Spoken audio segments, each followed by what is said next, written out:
15 ઓગસ્ટે દેશના 80મા સ્વાતંત્ર્ય પર્વની સમગ્ર ગુજરાતમાં ભારે ઉત્સાહ અને ઉમંગ સાથે ઉજવણી કરવામાં આવી।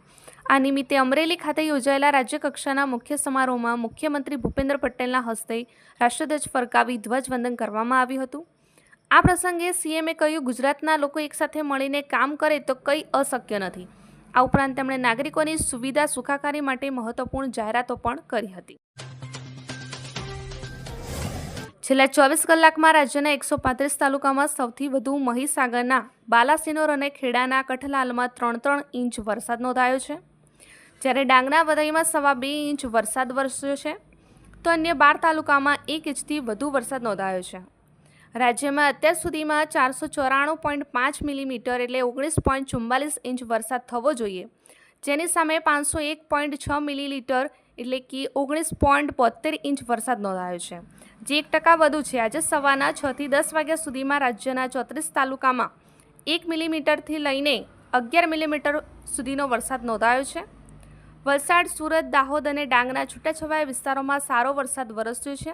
આજે 15 ઓગસ્ટ દક્ષિણ ગુજરાતમાં ભારે વરસાદની આગાહી સાથે યલો એલર્ટ જારી કરાયું।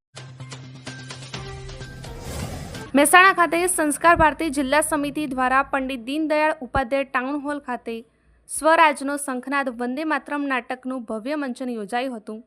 આઝાદીના સંગ્રામ અને રાષ્ટ્રીય ગીત વંદે માતરમના 150 વર્ષના ઇતિહાસને જીવંત કરતી આ નાટ્ય પ્રસ્તુતિએ ઉપસ્થિત તમામ નગરજનોને રાષ્ટ્રભક્તિના રંગે રંગી દીધા હતા।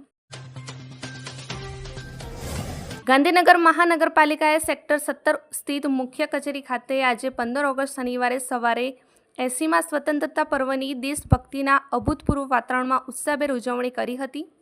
આ ગૌરવશાળી રાષ્ટ્રીય ઉત્સવ પ્રસંગે ગાંધીનગરના પ્રથમ નાગરિક અને મેયર મીરાબેન પટેલના વરદ હસ્તે આન બાન શાન સાથે રાષ્ટ્રધ્વજ ફરકાવીને સલામી આપવામાં આવી હતી। મહેસાણા સ્થિત દૂધસાગર ડેરીની 66મી વાર્ષિક સાધારણ સભા ચેરમેન અશોક ચૌધરીની અધ્યક્ષતામાં યોજાઈ હતી। આ સભામાં ડેરીના ઇતિહાસમાં સૌપ્રથમવાર ₹455 કરોડનો રેકોર્ડ બ્રેક નફો જાહેર કરી પશુપાલકો માટે અનેક મહત્વાકાંક્ષી યોજનાઓની જાહેરાત કરવામાં આવી હતી। સંસ્થાએ આ વર્ષે ₹9,043 કરોડનું માતબાર ટર્નઓવર નોંધાવ્યું છે। ગત વર્ષના ₹437 કરોડના નફાની સરખામણીએ આ વર્ષે નફામાં મોટો ઉછાળો આવ્યો છે। પશુપાલકોને આપવામાં આવતો આખરી દૂધ ફેટનો ભાવ ₹983થી વધારીને ₹1,003 પ્રતિ કિલો ફેટ કરવામાં આવ્યો છે, એટલે કે ₹20નો વધારો કરાયો છે, જેનાથી દૂધ ઉત્પાદકોમાં ખુશીની લહેર વ્યાપી ગઈ છે।